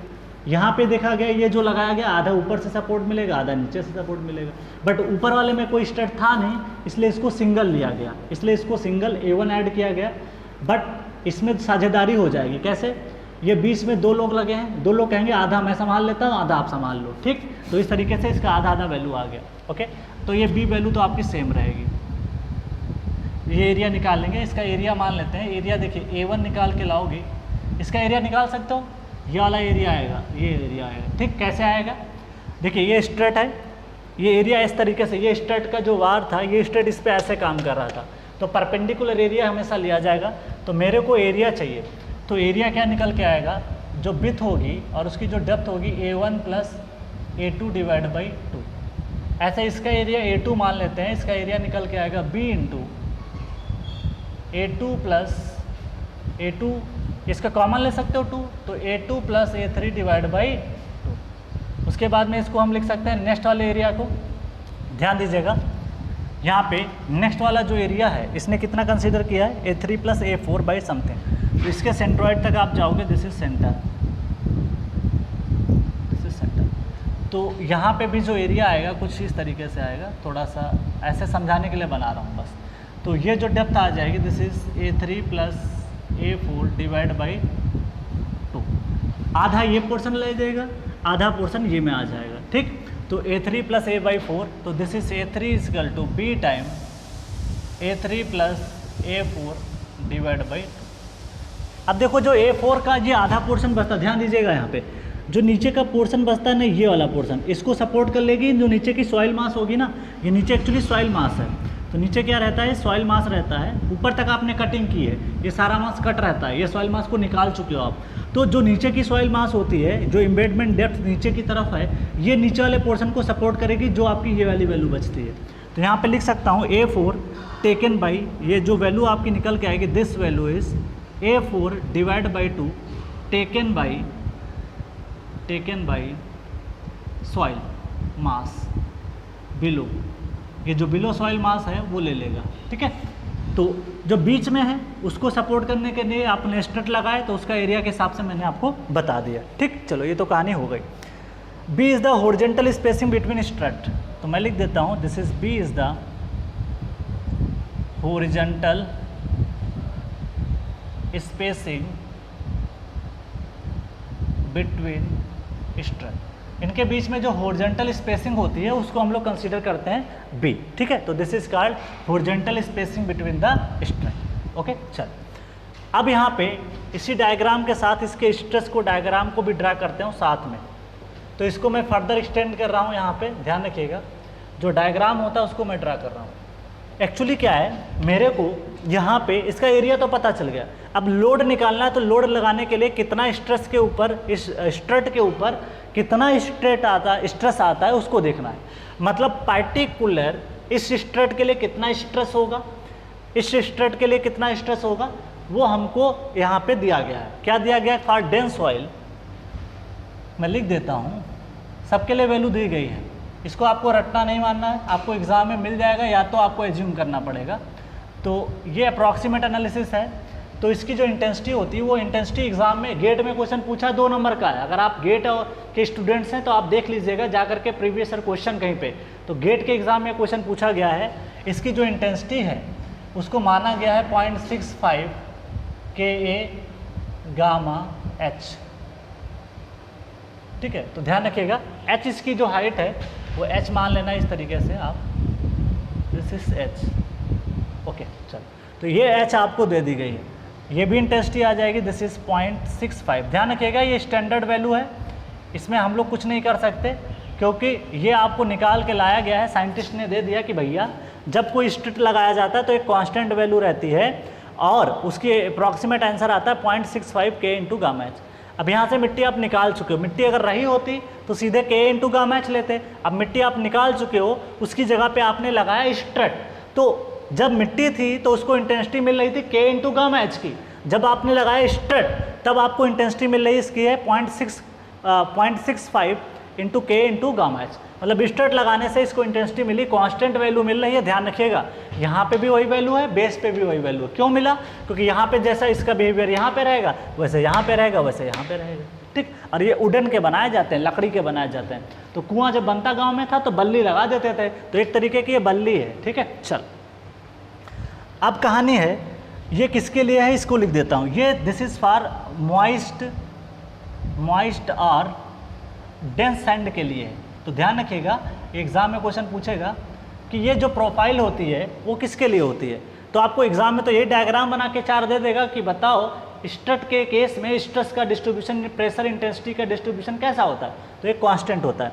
तो ध्यान रखिएगा दिस इज फॉर मॉइस्ट और डेंस सैंड के लिए होता है। तो this is apparent earth pressure diagram, ये होता है अप्रॉक्सीमेट नहीं है, दिस इज अपरेंट होता है, दिस इज अपरेंट या approximate earth pressure, this is earth pressure diagram,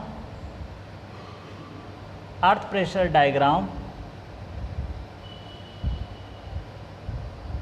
earth pressure diagram for cuts, bracing cuts, brace cuts.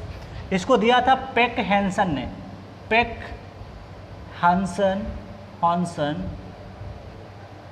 हॉन्सन और थॉर्नबर्न ने दिया था। तो नाम इंपॉर्टेंट नहीं इतना ज़्यादा है, लेकिन लिख देता हूँ थॉर्नबर्न के अकॉर्डिंग। तो इसको दिया था पेक हैंसन और थॉर्नबर्न ने दिया था।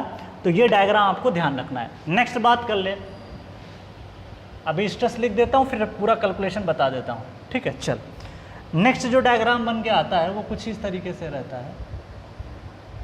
क्ले के केस में थोड़ा डायग्राम उधर ड्रा करता हूँ ताकि मेरे को कुछ लिखना पड़ेगा। इसी को फर्दर आगे एक्सटेंड कर रहा हूँ मैं, यहाँ से ड्रा करूँगा, ठीक। तो अगर मेरा केस आपका क्ले केस में है, कैसा है, क्ले का केस है, तो हम लिख सकते हैं, ठीक है। क्या होगा, ये एक इंक्लाइंड लाइन आती है, दिस इज इंक्लाइंड लाइन, और ये जो वैल्यू लाई करती है दिस इज 0.25 H पे लाई करती है। ये डायग्राम ES में पूछ रखा है, ठीक है। इंजीनियरिंग सर्विसेज में अगर आप प्रीवियस ईयर क्वेश्चन देखोगे, अब ये डायग्राम पता है हमारे हाथ में नहीं होता, साइंटिस्ट ने दे दिया है कि भैया इसको जो है प्रैक्टिकल चेक किया होगा, ऐसा नहीं है, प्रैक्टिकली प्रोफाइल बनाया होगा, रिजल्ट लाया होगा, तब जाके नाम दे देते हैं। बट हम लोग इसको नहीं, एनालिसिस हमारे लेवल पे इतना एनालिसिस नहीं होता, बट फिर भी ईएस के एग्जाम में ऐसे क्वेश्चन पूछे, आप प्रीवियस ईयर उठा के देख लेना, गुप्ता एंड गुप्ता बुक उठा के देख लेना, आपको ऐसे क्वेश्चंस मिल जाएंगे जो कि ईएस में पूछे गए हैं। ठीक है, कि इसकी प्रोफाइल डिस्टेंस कहाँ से कहाँ तक होती है, तो 4 डायग्राम बना के देगा तो आप पहचान पाओ। और ये तो इतना हो गया, तो बची डिस्टेंस हो जाएगी 0.5h, क्योंकि टोटल h है तो बची कितनी 0.5, क्योंकि 0.25 इधर से 0.25 इधर से। ठीक, चल ये जो डिस्टेंस रहती है, ये इंटेंसिटी जो रहती है, ये वाली जो वैल्यू है, दिस इज 0.2 से लेके 0.2h से लेके 0.4h तक होती है।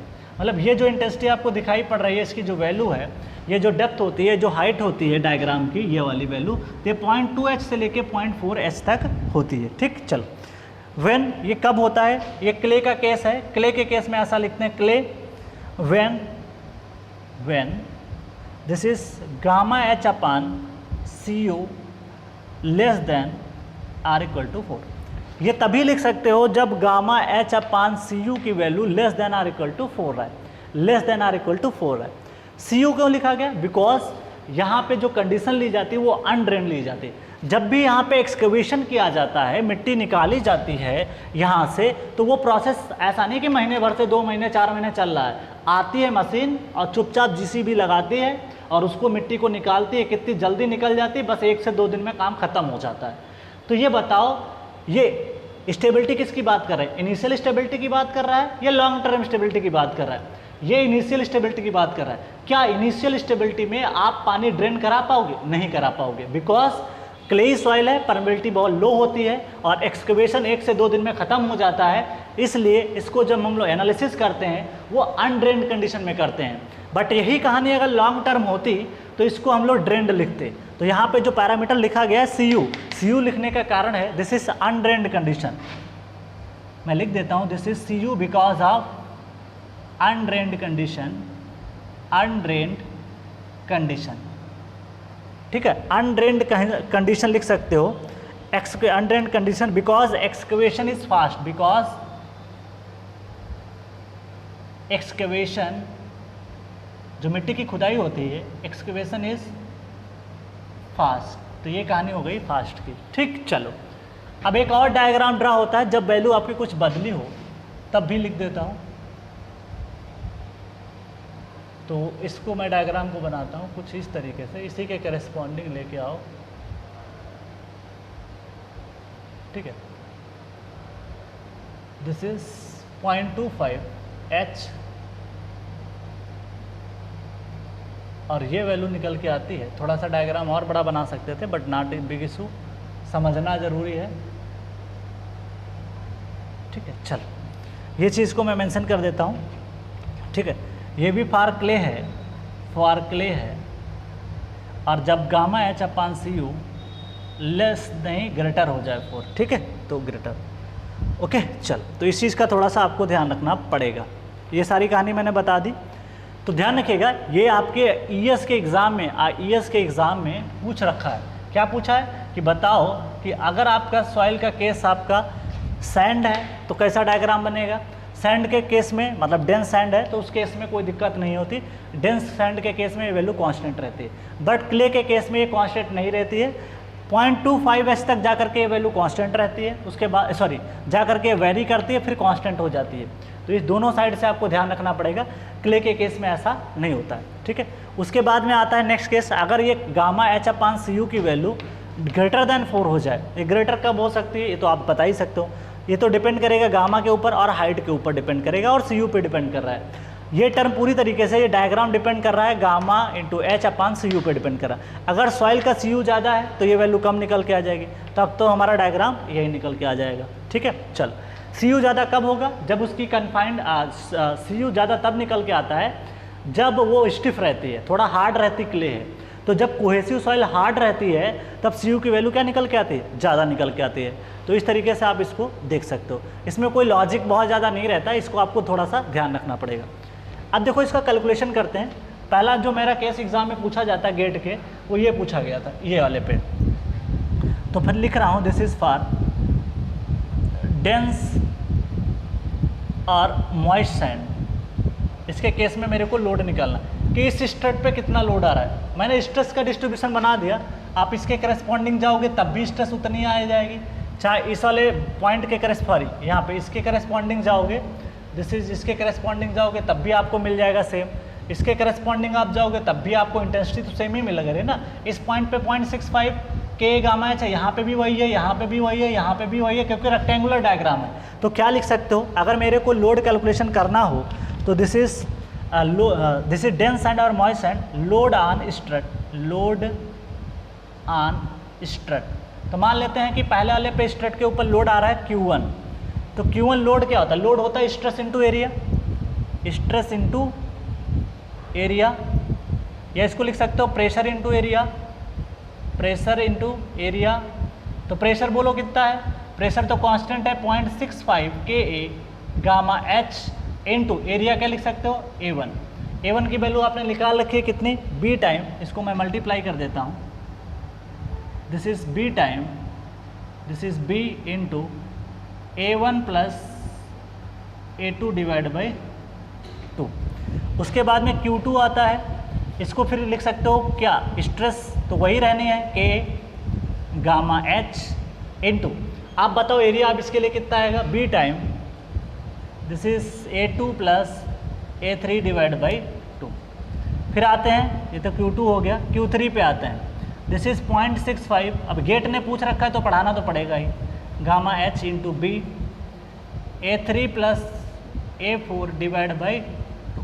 तो कोई टफ काम नहीं है, इंटेंसिटी आपको ध्यान रखनी है, विथ आपको दे ही देगा, ध्यान क्या रखना है कि बीच वालों में क्या लगना है, A2/2 हाफ हाफ लगाना है, ऊपर सिंगल रहता है, बस एरिया लेने में दिमाग लगाना है, बाकी इसमें कुछ है ही नहीं। तो इस तरीके से आप इसको लिख सकते हो, ठीक है। ऐसे कितने भी लगा दे, N टाइप लगा दे, कोई फ़र्क नहीं पड़ता, मेरे को ध्यान रखना मैं रिजल्टेंट, अगर मेरे को टोटल प्रेशर निकालना हो, कितना टोटल आ गया इसके ऊपर, तो टोटल निकालना होगा, क्या करोगे, टोटल Q कितना P निकल के आएगा या Q निकल के आएगा, टोटल Q निकालना हो तो क्या लिख दोगे, Q1 plus Q2 plus Q3 dot dot dot Q1 तक लिख सकते हो, ठीक, फर्क नहीं पड़ेगा कोई भी। और इसमें देख सकते हो इंटेंसिटी आप बाहर कॉमन ले सकते हो, 0.65 KA गामा एच लिख सकते हो, ब्रैकेट में A1 plus A2 plus A3 dot dot dot AN, कोई फर्क नहीं पड़ेगा क्योंकि ये इंटेंसिटी सेम है, बस आपको ध्यान कहाँ रखना, एरिया पे। तो इस सारे डायग्रामों में आपको एरिया पे ध्यान रखना पड़ेगा, बाकी कहानी हमारी क्या है, सेम है। तो अब जा करके पूरी थ्योरी मैंने कंप्लीट की है एक्टिव अर्थ प्रेशर थ्योरी की। तो ये आपको यूज करना पड़ता है strut load on the breast cut. जैसे मान ले सपोज दैट कहीं पे पानी वानी भरा है, तो कई बार क्या करते हैं, या तो डी वाटरिंग कर लो, आप पानी निकाल लो, पानी भरा हुआ है तो आपको सीट पाइप लगा दोगे इधर से, तो इधर मान ले पानी है तो उसको रोक लेगा, तो अंदर पानी एंट्री नहीं कर पाएगा, आप जितनी मिट्टी चाहो तो खोद सकते हो नीचे से, तो इसलिए लगाए जाते हैं सीट पाइल। तो ये हो जाएगा, ये ब्रेस कट करते हैं, इसको ब्रेशिंग बोलते हैं, क्या बोलते हैं, ब्रेस कट। तो इसने आपने इधर लगा रखा सीट पाइल, इधर लगा रखा सीट पाइल, तो दिस इज कॉल्ड ब्रेशिंग। अब ब्रेशिंग क्यों बोला, बिकॉज ये स्टड जो है ऐसा काम करता है, स्टड बोल दो इसको, स्टड बोल दो और ब्रेशिंग बोल दो, आर ब्रेशिंग। तो इसको स्टड की वजह से ब्रेशिंग बोला गया है और कुछ भी नहीं है, तो स्टड की वजह से इसको बोला गया है ब्रेशिंग। क्योंकि जब आपने पढ़ा था तो ब्रेशिंग मैंने वहाँ पे भी पढ़ाई थी एक बार ट्रस में, तो ट्रस में भी जब कोई ट्रस बनाते थे, याद करो, ट्रस में भी ब्रेशिंग बोलते थे कि नहीं बोलते थे, कैसे बोलते थे, जैसे ये दो डायग्राम है तो ये होती है ब्रेशिंग, ये होती है ब्रेशिंग, ये होती है ब्रेशिंग। वैसे वहाँ पे इंक्लाइंड है बट यहाँ पे हॉरिजॉन्टल लगा रहे हैं, तो मैंने बताया था स्ट्रेट में भी इंक्लाइंड और horizontal depending upon the direction, और कॉलम जो होता है ऑलवेज वर्टिकल होता है, ठीक है। तो इस चीज़ का ध्यान रखिएगा। तो ये हॉरिजॉन्टल हो सकता है, इंक्लाइंड हो सकता है, वर्टिकल हो सकता है, तो इसलिए इसका नाम पड़ा था स्ट्रेट। तो इस बात को मैंने स्टील में डिस्कस भी किया था। तो आज तो मैंने थ्योरी कंप्लीट की, अगले लेक्चर में मिलते हैं आपके साथ क्वेश्चंस में, तब तक आप इसको रिवाइज करेंगे। जितना पढ़ा दिया गया है प्लीज़ अगला लेक्चर आए तो उसके पहले एक बार थ्योरी देख लेना, तब आपको न्यूमेरिकल में और मजा आएगा, ठीक है। Thank you all of you.